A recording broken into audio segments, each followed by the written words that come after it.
Venkatesh Trivikram cinema ఎలా ఉండబోతుంది? సంక్రాంతికి వస్తున్నాం తర్వాత మరోసారి వెంకి ఫ్యామిలీ రూట్ లోనే వెళ్తున్నారా?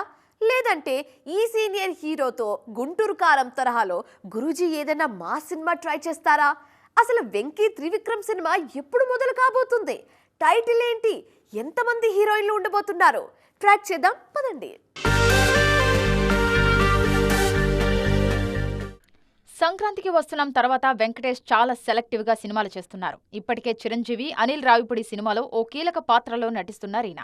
ఇప్పటికే షెడ్యూల్లో చిరుతో జాయిన్ అయ్యారు కూడా. మరోవైపు త్రివిక్రమ్ శ్రీనివాస్ దర్శకత్వంలో ఓ సినిమా చేయబోతున్నారు వెంకీ. చాలా ఏళ్లుగా పెండింగ్ లో ఉన్న సినిమా ఇది.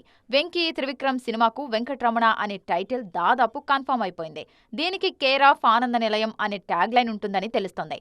టైటిల్ బట్టి చూస్తుంటే పక్కా ఫ్యామిలీ ఎంటర్టైనర్ అని అర్థమవుతుంది. మల్లీశ్వరి నువ్వు నాకు నచ్చావు తరహాలో పూర్తిగా వింటేజ్ వెంకటేష్ ను చూపించాలని డిసైడ్ అయిపోయారు గురూజీ.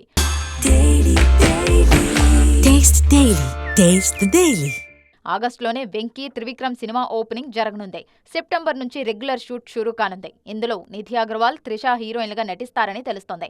ఆడువారి మాటలకు అర్థాలే వేరులై బాడీగార్డ్, నమో వెంకటేష్ లాంటి సినిమాల తర్వాత త్రిష మరోసారి జోడీ కట్టే అవకాశం ఉంది. 2026 సమ్మర్ కానుకగా వెంకీ త్రివిక్రమ్ సినిమా రానుంది.